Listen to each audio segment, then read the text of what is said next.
Welcome to another episode of Pilots Say What, where we hear what pilots have to say. Or in this case, we have Wally once more with us. I'm very excited to have you. I enjoyed our last podcast episode.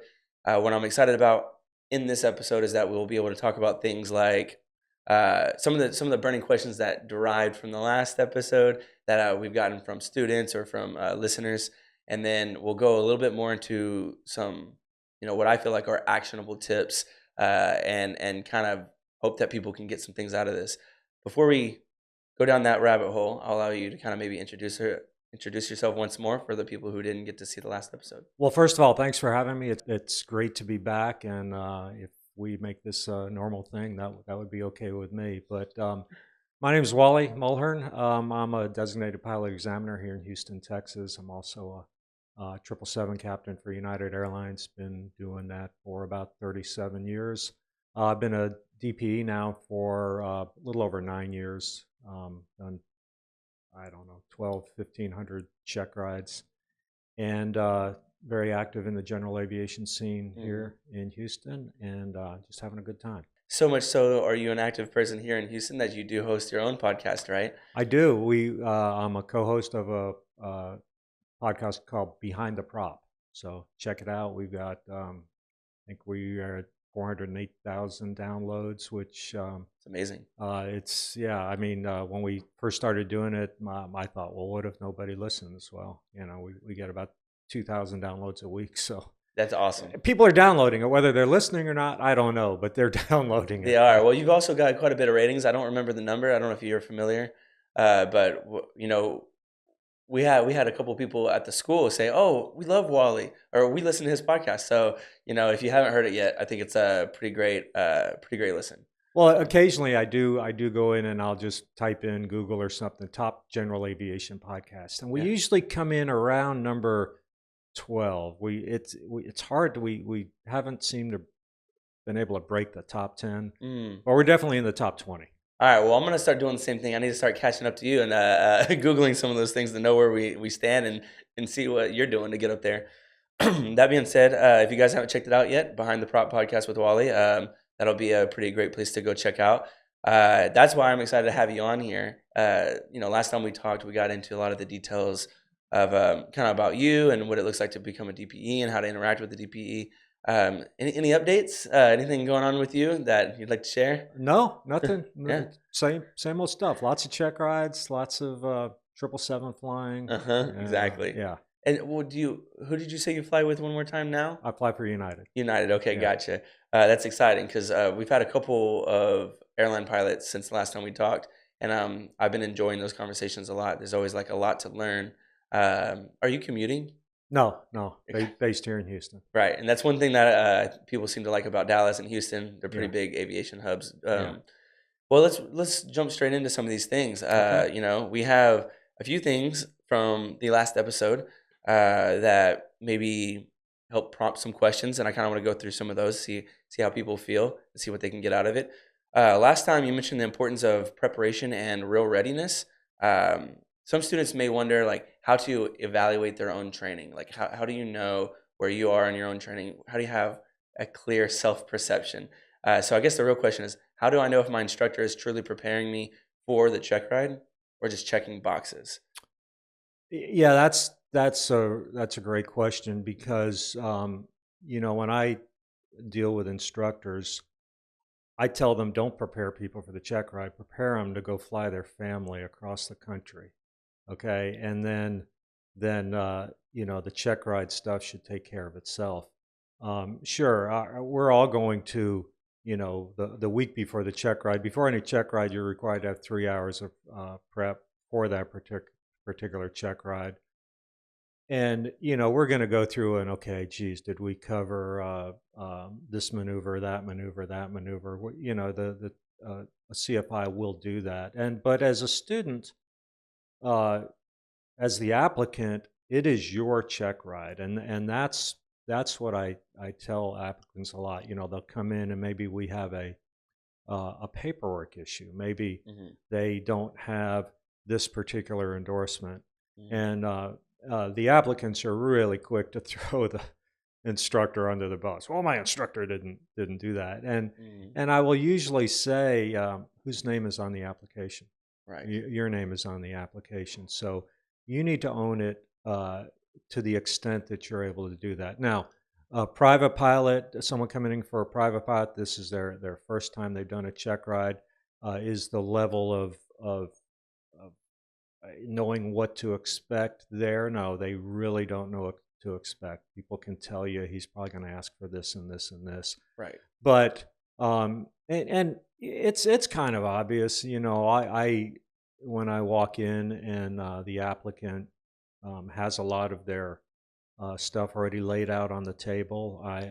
You know, I do try to be objective, and I think I do a good job of being objective. But when I walk in and I see a government issued photo ID, I see knowledge tests all laying there on the table. I'm thinking, okay, this person is a little bit ahead of the game versus the person I come in and the table is completely clean, and then I have to go through. Okay, I need to see this, and I certainly don't mind asking for it, and Right. I will ask for it because I gotta check all that stuff. But It's hard not to take note of someone being proactive in that situation and being yeah, prepared. yeah. And I think, as an applicant, you need to look at the regulations and you need to figure out, okay, what is the requirement for this check ride? Okay, a private pilot check ride. Yeah. 40 hours of total flight time. Do I have that? Check. Yes. 3 hours of nighttime with a cross country. Do I have that? 5 hours of solo cross country. And you go down the little checklist. And most flight schools will provide you with some sort of a checklist for that. Right. And of course, if it's a 141 school, a lot of that is done from the school. So Yeah, and that's one thing I guess I wanted to ask. First of all, I like that uh you mentioned taking ownership, and then maybe there's a little bit of a difference to going into the coming in from private versus one of your other ratings. But even also, I like that you mentioned, hey, you're not really preparing for a check ride. You're preparing to be a competent pilot that can competent so much so that you can fly your family without worrying. yeah. So I like that difference. Well, that's good. That's good to know. Well, we can move on to another question, which still comes from our last video. I think in the video, we had like scenario based questions, and maybe some students would ask for examples in a little bit more depth. So I guess the question is, what kind of scenarios should I expect during the oral exam, and how deep do those scenario based questions go? The applicant probably digs the hole deeper than I really want to go, but I'll Yeah. let them dig. Yeah.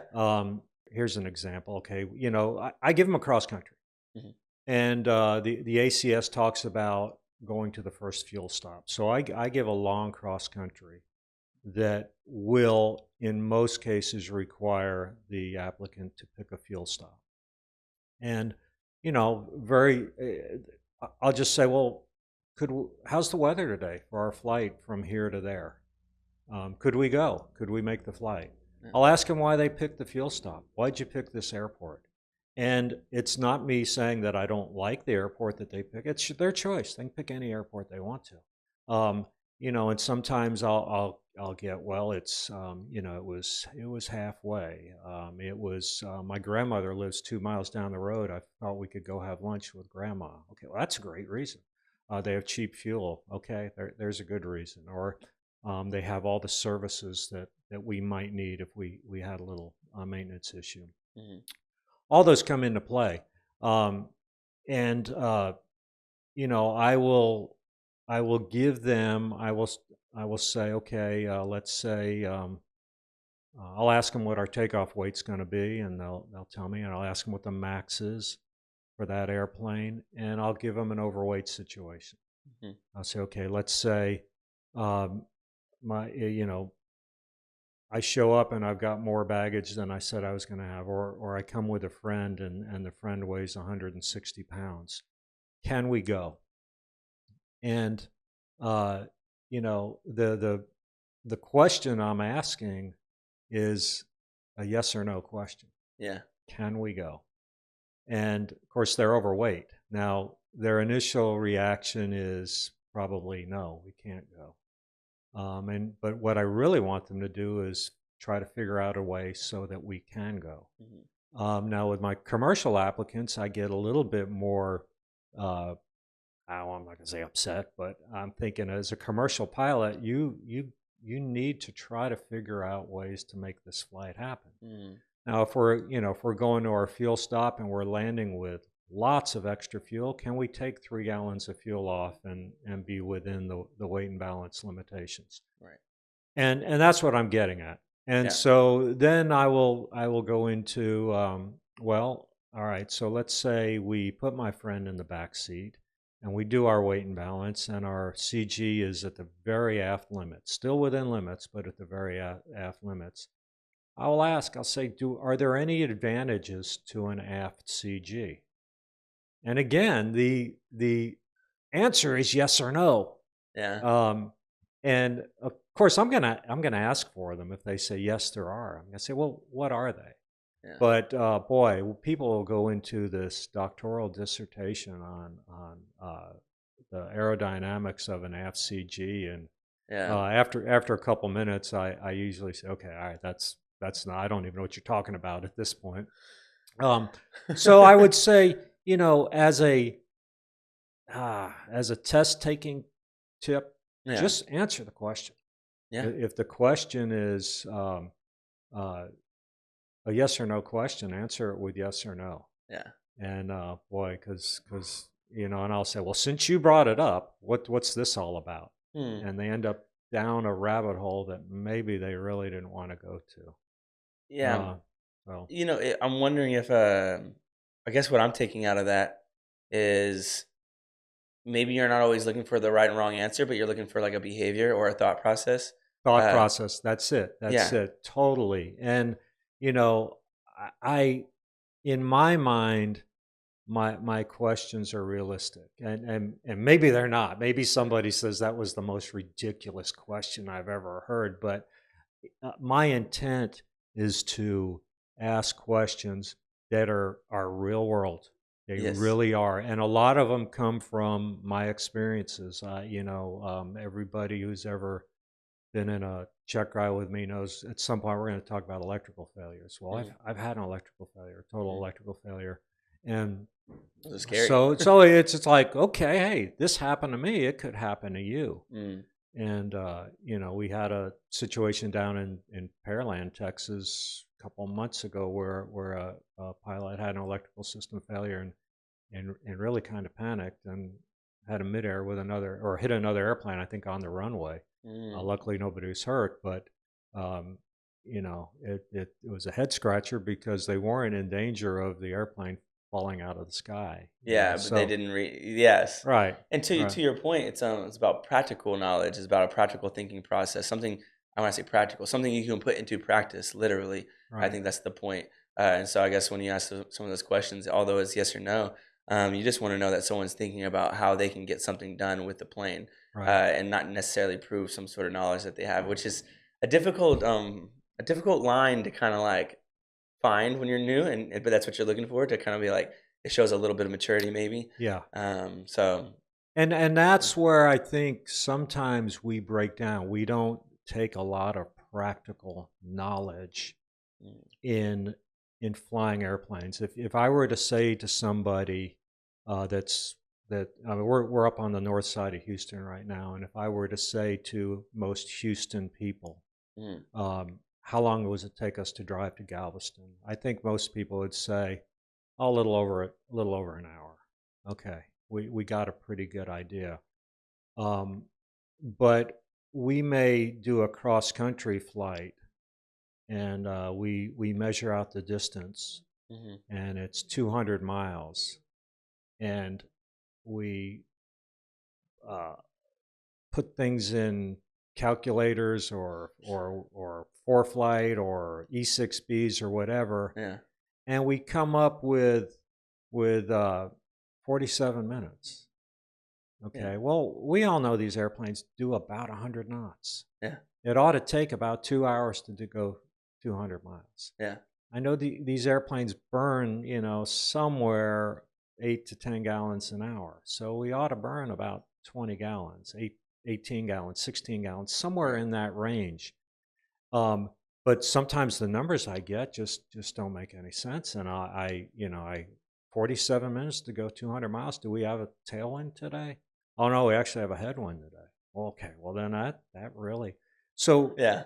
we're not doing that common sense thing. I see what you're Yeah. saying. You're gauging that they're thinking like a pilot, really. I Yes. guess there's a line you cross from being a student into a pilot. Even though you're always a student, you can be a pilot at the same time, and then maybe there's a fine line there. Yeah, there is, and I just dove into something. I was watching another podcast on a totally different subject, Hmm. and it was talking about, and we're going to get down in the weeds for just a second. It was Yeah, talking yeah. about the frontal lobe of the brain, Hmm. and it says the frontal lobe of the brain doesn't doesn't fully develop until your mid 20s. And so I said, well, what does the frontal lobe of the brain do? And it was critical thinking and decision making and emotion. And I'm thinking of this, well, geez, okay, well, most of my applicants aren't 25. Okay. Uh-huh. Um, so maybe there's a physiological thing that hasn't happened yet. But gosh dang it, if you're going to go fly people around, you've got to have some decision making Hmm. capabilities. If, if Yeah. if we need to get the airplane on the ground, uh, do we land straight in or do we enter the traffic pattern and dipsy doodle all around? Yeah. I'd like to think that they would say, I'm going to land straight in, get the airplane on the ground. Yeah. Yeah. So, I and see a what you're lot of saying. times they say, well, that's my school policy. We've got to enter a crossover midfield for a right teardrop to a left downwind. I'm going, yeah, but the airplane is about to, we're out of oil. We got low oil pressure, or I'm about to die. Yeah. So, I guess lastly, to wrap this one up, would you say, um, what do you think it is? What behavior do you think someone can practice in order to sort of be someone who's training to be a professional? What is that behavior that's like that common denominator in between the difference of what you're looking for? well, I think what we need to do better as flight instructors is we need to start letting our students make decisions. Um, and I don't think that happens as well as it could be. I think most flight schools, um, they tell their students where they're going on a cross country, and we've got to, as flight instructors, we gotta let them make some decisions a little bit. Now, the hard part as a flight instructor is if you see your student um, making a bad decision, at what point do you jump in? Hmm. Yeah. Well, getting back, well, how come you crashed? Well, I was letting him fly 30 knots slow. Yeah. And we stalled and we walked away, though. That's not a good thing. Right. Right. Um, you know, uh, But maybe so finishing your flight plan and then the instructor saying, "All right, well, let me ask you a question about this yeah, particular portion of your plan, and how do you think that's going to map out?" And let them uncover the issue themselves, and maybe yeah, that's more of an example of what. yeah, yeah, And now the hard part there, if we have to acknowledge it, like if we're talking to CFIs for a moment, obviously that takes a lot more work. I mean, to sit there, let them go through the process of kind of messing up, you having to like help them discover the discrepancy and then teach them to correct it. I mean, but that's kind of the job, sort of, no? it is hard, and Yeah. as an examiner, we're not allowed to teach on a check ride. Hmm. So there are, oh gosh, especially as a new examiner, it's excruciating to sit there and have the applicant just struggling with something, and you just want to say, no, no, there are 4 cylinders, there are 8 spark plugs and 2 magnetos. You just want to, because we're all CFIs too. You go into teaching mode. You want to help. Yeah. You're at least I am. I'm a cheerleader for Yeah. my applicant. I want them to do well. Yeah. So that being said, it probably pains you to think like, man, if I was your CFI, I'd do X, Y, and Z, and it's just you don't get the luxury of that. Right. So I mean, I hope that students and CFIs hear that and say, oh well, okay, this guy, if we work as a team here and the system works the way it's supposed to, the student's going to be prepared by one of us, and the DP is going to see that. Yeah, So and one example I use a lot with the CFIs is, okay, you go out to the airplane and you realize that the chocks are still in. What do you do? Do you do you get in the airplane, let them start the airplane up, and try to move the airplane, and or do you just go get the chocks? Well, I would say that your student is going to get a lot more out of it is if you let them go ahead and start the airplane up. Yeah. Now, here's the problem. Let's say you got a 2-hour block, and you got about an hour and a half worth of flying stuff to do, and so you're time critical. Mm, Um, Starting the airplane and realizing you can't move it, and then stopping it and getting out and taking the chocks out and then starting all over again. That's probably going to add 10 or 15 minutes to your flight. And now your next student is late. Your next student is late, and then that's you if you know get a 2-hour block in the right, first place. right. Uh, So you've got that balancing act. Now, myself as an examiner, I don't have to worry about that next 2-hour block, so I just let them go, and they're usually mm, pretty embarrassed. But is this going to cause them to fail? No, it's not. Um, mm, as long as other things go well. But yep.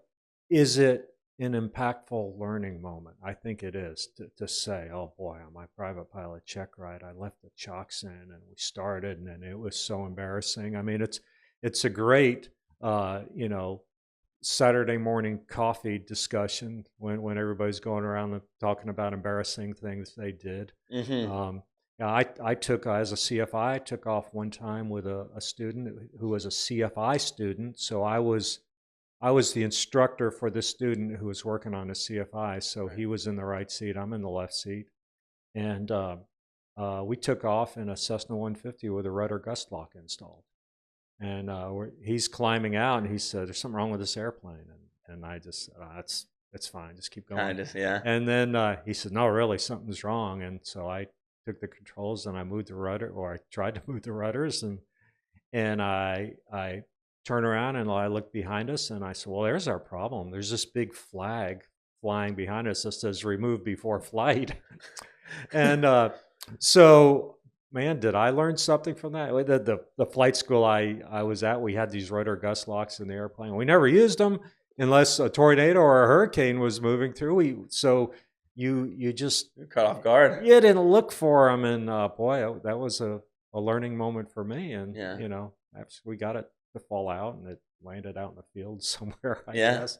Yeah. But uh, there was a big learning moment for both of us. And in hindsight, as a CFI, what was that learning moment for you? Like, what was the thing that you felt like you kind of were like, well, next time I should. Well, yeah, I mean, he was a commercially certificated pilot working on a CFI, so he was the pilot in command. But I just went out and jumped in the airplane, Yeah. and Mm, that was my learning experience. Oh my gosh, don't just go jump in an airplane. yeah. Look around. Yeah. I mean, again, there's a big flag that says "Remove before flight." Yeah. Oh well. There you go. I guess so. Yeah, There's a learning experience for both of you guys at the yeah, same time. yeah. Okay. Well, you you mentioned being able to make a mistake and not fail. So before moving on, I want to make a note for myself. Next time I talk to a CFI, I do want to bring up some of the bring up the fact that that 2-hour block and making those difficult decisions on where you'll be finding teaching moments. Um, like I want to acknowledge that and ask people about that in the future. That hey, you have a time frame here. How do you find creative ways to still find teachable moments? And I think that's probably a difficult part of the job that we don't really dive into, not that nichely. And I want to do that next time around. But I do have a question here that's related, where it says, if I make one mistake during the flight portion, does that mean I automatically fail? And I guess the reason I asked that is because last time you encouraged staying calm and continuing so that students might want to better understand how mistakes are evaluated. I guess, yeah. How does it work out when someone makes a mistake? What should they think to themselves afterwards? Well, as an examiner, if the check ride is unsatisfactory, we're required to tell them right there. Yeah. Now, we can continue and try to, we have, let's say we have, I don't know, I'm just making up a number. Let's say we have 10 maneuvers we have to do. And let's say on number 2, it's unsatisfactory. Mm, Um, You tell them, okay, the check ride is going to be unsatisfactory. You will get a notice of disapproval. However, we can go and finish maneuver 3 through 10. So when we come back, all we have to do is maneuver number 2. Mm. And it's up to the applicant. It's, I'd say probably more people than not will say, let's go ahead and continue. Now, in some cases, they start to continue, and I say, okay, it's just not working. Let's just go back. Yeah. But in some cases, it takes the pressure off them, and they actually do really well for the rest of the check ride. And that's its own learning Right. experience. Now, making a mistake. Can you make a mistake? Absolutely, you can make a mistake, because sometimes by making a mistake and me seeing how you handle a mistake is tells me a whole lot more, because there's no such thing as a perfect flight. We are going to make mistakes. Mhm. So making a mistake and missing a radio call from ATC, and then ATC comes back with a little bit more urgency. Um, and we'll see how you handle it. You might hear the urgency in the controller's voice, or the controller maybe he's mad at you now because Yeah. you missed the call. Mhm. Um, you know, reading back a clearance incorrectly. That's all part of it. So, no, you can make a mistake, but it's more how you handle the mistake. What is the most surprised you've been on a check ride? I guess maybe there's a scenario where like this isn't kind of going well, or there's some you know indicators here that this person's struggling, and then did someone ever like kind of just surprise you and realize they just had the jitters? Anything like that? Yeah, well, I hear all the time, "Oh, I've never done that." And I just wanna say, I don't believe you, but anyway, You mean when um someone makes a mistake, they're like, that's the first time, I promise. yeah, yeah, Yeah. I hear that all the time. "Oh, I do great on steep turns. I just lost 400 feet today. I don't know what's different today." I probably And have been the guy that makes those kind of remarks, and I caught myself for oh, sure. yeah, yeah, But go yeah. ahead. One thing, uh, this is one thing that I was just thinking about yesterday. In most of the airplanes that we have, and I don't think it's the case in the airplanes that Thrust has, but most airplanes that I'm doing check rides in start using a key, and that key is usually located right in front of your left knee. And one thing that I've seen a few times, and it's a real head scratcher, is that as the applicant is starting the airplane, the applicant is sitting in the left seat. Mhm. Um, you would think that you would reach down and manipulate that key with your left hand and put your right hand on the throttle. But occasionally people do it the other way around. That's They so put funny. their right hand on the key, and there's no hand on the throttle. Well, it's kind of like starting your car. I mean, your foot is on the gas, Yeah. and I'll. There's nothing in the flight manual. There's nothing in the airplane flying handbook. There's nothing in there that says how to start the airplane. Mhm. But that's always a debriefing item. I'll say, why are you doing that? And Well, you asked yeah, them that in the yeah, moment? Yeah. yeah. I'll say, why'd you do it that way? And when they're doing it, I'll usually snap a picture of it to prove to them that this is what they did. Uh-huh. And a lot of times I get, well, that's just always the way I've always done it. Exactly. And that's why I like to have the flight instructor there for the debrief. I'm going, what are we doing here? Why wouldn't you want your hand on the throttle? And most importantly, have your hand close to the mixture, so if there is a fire, you can get that mixture off and keep cranking and get that fire out. Um, so It's people coming imagining though, it's people who are just doing things the way that like, they're subconsciously always doing it. Even when you're starting a car, you're using your right hand. yeah, Most people are right-handed, and they probably don't think twice, like you said, yeah, that's just the way I've always done it. But it's interesting to think about.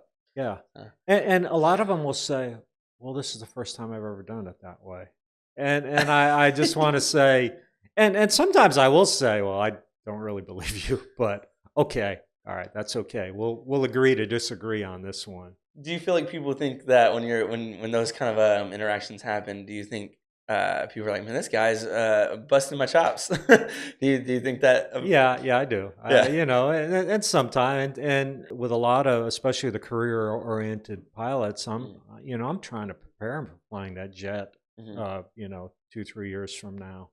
Today, why not start today? Mm-hmm. I like that, and I think we've talked a lot about the concept of going into a check ride as like a learning opportunity. I mean, you're getting to put yourself to the test to see where you're at. I mean, obviously, you want to succeed. You're probably paying money, depending on the flight program you're in. I mean, no matter what, it's going to cost someone money. So of course everyone wants to succeed at it and move on with their training. But at the end of the day, I mean, you should be knowing what's being asked of you, like showing up with documentation, like we talked about earlier, what maneuvers are going to be had to showcase and things like that. I'll ask my applicants to debrief themselves. Mhm. We get in, and it's not just me sitting on the other side of the table lecturing them on what they did wrong. It's Mhm. not. And I'll say, well, debrief yourself. How'd it go? And they, a lot of times they don't know what to say. And so I'll kind of get the hose primed a little bit. And I'll say, okay, give me one thing that went exceptionally well, and one thing that went maybe not as well as you wanted it to Mm. go. And then that kind of gets them up, and they'll say, well, I thought my steep turns went really well today. And I'll say, I agree with that. They were really good. And then they'll say, well, the this maneuver, I I I did this. I say, okay, all right. So I want them, and it's the debrief is not just talking about what went wrong. Right. It's like that may have been the nicest soft field landing I've ever seen. That was a Mm. really good job, and the way you did this was really good. The way you handled this, Mhm. so that is part of the debrief. I will say this, you know, uh, talking about one mistake and we're done. Mhm. Something that is a big red flag is when there's a section of the knowledge test, a subject on the knowledge test that was missed on the knowledge test. Yeah. As an examiner, I'm required to go over that. So let's say this. Let's say there's a question on the knowledge test. How many wings? Does how many propellers are on the airplane? And they got that wrong. Mhm. Well, okay, so they missed it on the knowledge test. Mm. Now it is the responsibility of the CFI to give them some training on what is on the knowledge they missed on the knowledge test. That's one of the endorsements. It says I certify I've gone over what they missed on the knowledge test, whatever. Okay. Um, so now that's supposed to be fixed. Now they're coming to me, and so now they're getting a second chance at it. And I say, well, how many propellers on the airplane? And they say 72.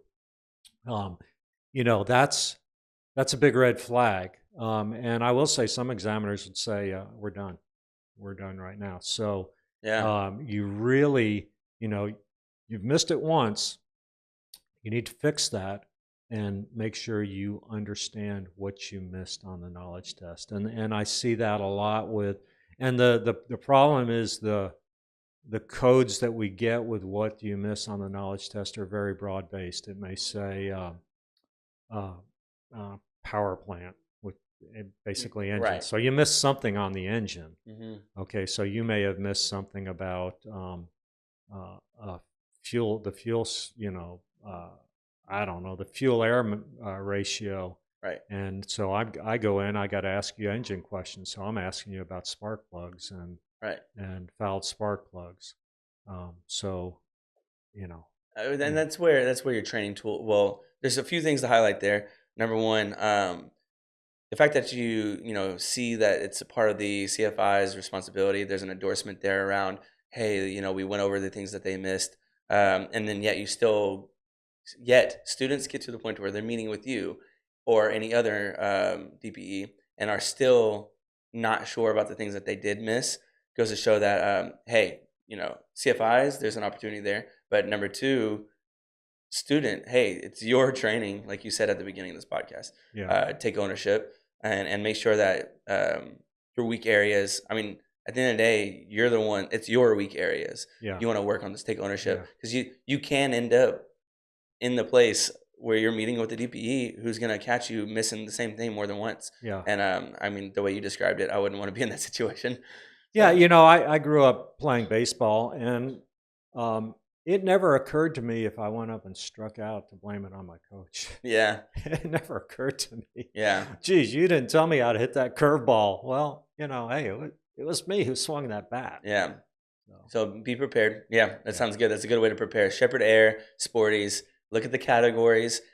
Get good at the category that you missed the most questions in. I mean, it's one of the most easy ways to apply it. We put up a video or two just recently, actually, surrounding how to study for your writtens. yeah, And so those same tools are good after you take your writtens yeah, and you realize where your deficiencies are, yeah, and you can kind of pay a little bit more attention to those. And that's probably a great way to prepare for a check ride. yeah, yeah. So we're doing lots of good things here. I want to keep going. I have one that I skipped, and I think this is maybe a common question.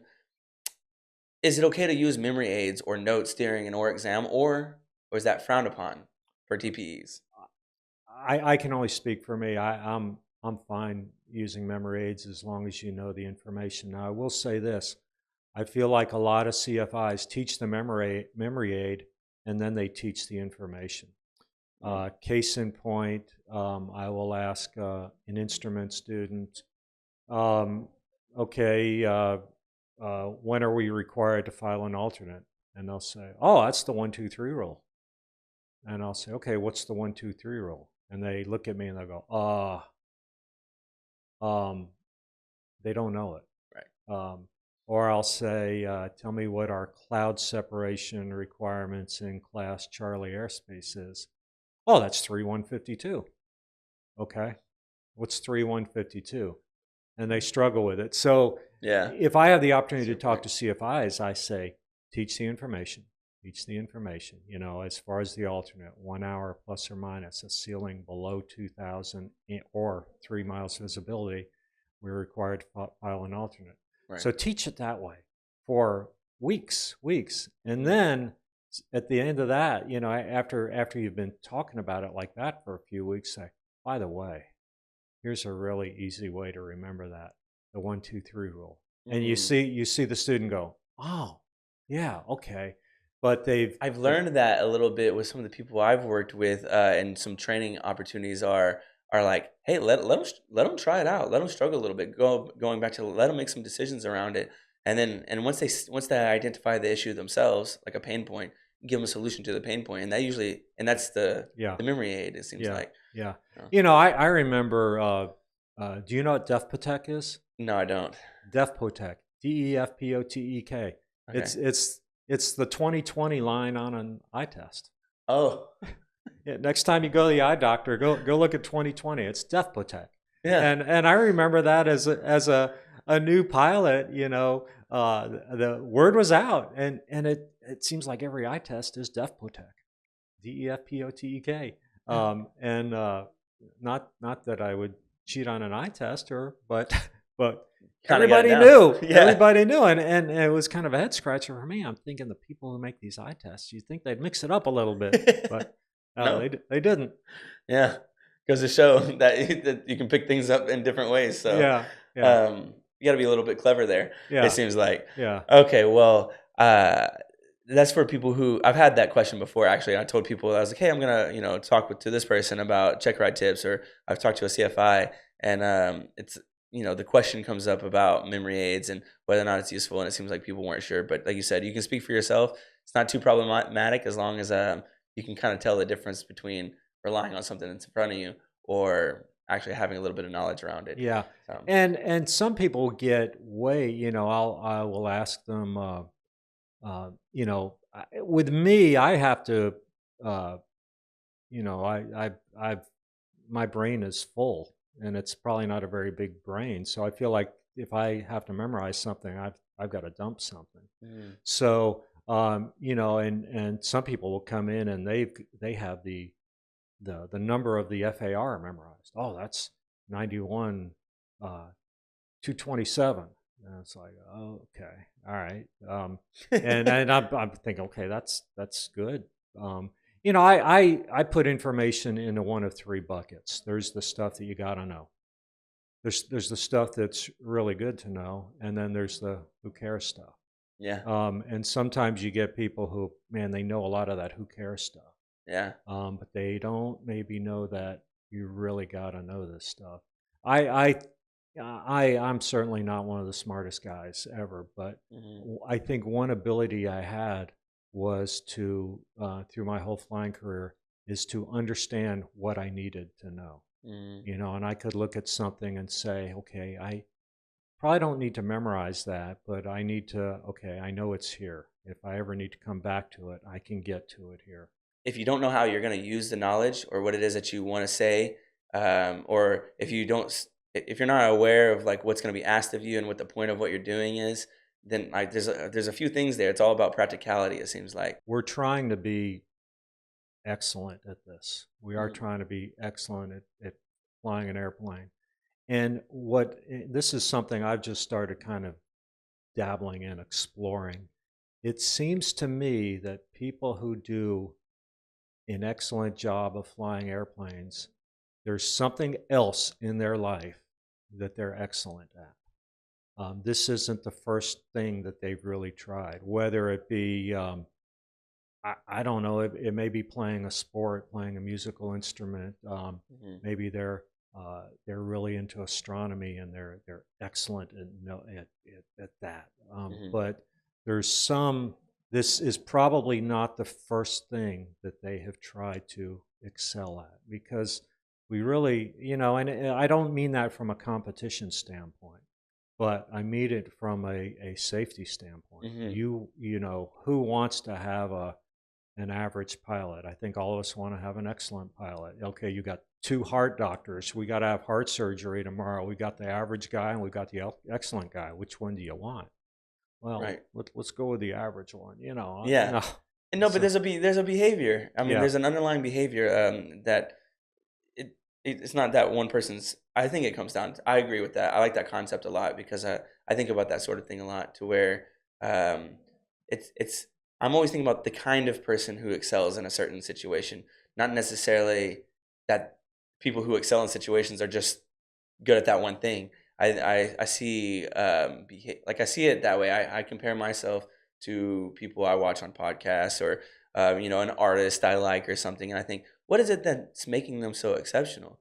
And I like to think about things that way. And going into these check rides or these flights or into this career, when I say go into it as a professional, not a student, you're always going to be a student. yeah. So I guess the last question I'll ask you is, how do you balance that then? How do you balance the humility with the strive for excellence? Kind of. That sounds like a difficult task. Well, you talking about me personally, or Well, I guess maybe you personally, even because like I see you that way. I mean, you have a humility to you, but you're very professional, in my opinion, when I interact with you. So yeah. I have a mantra. I used to teach at a local high school here in Houston. I taught their drumline and percussion section, Mm. and I used to tell the kids that we wanted to be apes, APE, and APE standard for three things: attitude, preparation, and effort. And I said, if you come here with a good attitude, you come prepared, and while you're here, you give the effort, we're going to get along just fine. Nowhere in there was the T. There was no talent. Okay, Mhm. and I'd have some students who are just better than others. Some athletes are better than others. No matter what you do, some people are just better than others. So Right. those are the three things that you can control. You can control your attitude. Mhm. You can control your preparation, and you can control your effort. Mhm. That's what I try to do. Uh, when I walk into a check ride, I try to have a good attitude. There are times where I used to do a lot of check rides at an airport way on the other side of Houston, and sometimes it took an hour and a half to get there Mhm. and in traffic. And there were times where I would actually walk in the flight school, and the applicant would be there ready to go, and I would just look at them and I'd say, "Give me 10 minutes. Just give me 10 minutes. I need to decompress because I want to have a good attitude." But I recognized that I was pissed off because I was in traffic for an hour and a half. Yeah. And so it was like, okay, let me go get a cup of coffee. Let me go use the Mm, restroom. Okay, now we're ready to go. So, I recognized I had a bad attitude. yeah. Let's fix that attitude. And of course, preparation, yeah, we all get there. And there are times where it's like, oh boy, I wish I would have reviewed that. Yeah. But just know that we can, maybe the night before, we can prepare. And, while you're there, give it your effort. Yeah. Yeah. I really like that. Because it just sounds like you just prioritized those three things over like the idea of talent. The idea of talent is often wrapped up in like your identity Yeah, and like you said, comparison, even in competition, which is fine. Like all that can be healthy. Like it's all necessary. yeah, But at the end of the day, priority wise, um, in reference to what I was asking, you you can be a student and strive for excellence if you're prioritizing those three things. That's what it sounds like to me. yeah. And so I really like that answer. If anyone's still listening, which I assume it's a lot of people because I've enjoyed this episode myself so far, that means you probably enjoyed it as well. If so, we would love a great comment underneath for Wally. I think Wally checks out the episodes. If not, Yeah, I yeah. like to learn from what people have questions about. And of course, I looked at the statistics recently. I think we're at about maybe like 4 to 5% of regular listeners are actually subscribing on YouTube. So I think it would do us a service and yourself a service if you were subscribed. That'd be helpful. Thank you. And of course, that like button is helpful. Um, you're on all the streaming platforms of like Spotify and Apple Music and things like that, Yeah, right? yeah. So Behind the Prop and Pilot Say What are both on these streaming platforms. If you have the opportunity, go check those out. Maybe give us a rating. That really helps out. And hey, man, I feel like I could do this with you pretty regularly myself. Oh, You're one of yeah, my favorite yeah, guests to have. yeah. This hour flies by. Thank you, Wally, for joining in on this episode of Pilots Say What, where we hear what pilots have to say. We'll see you guys on the next episode, and thank you for tuning in.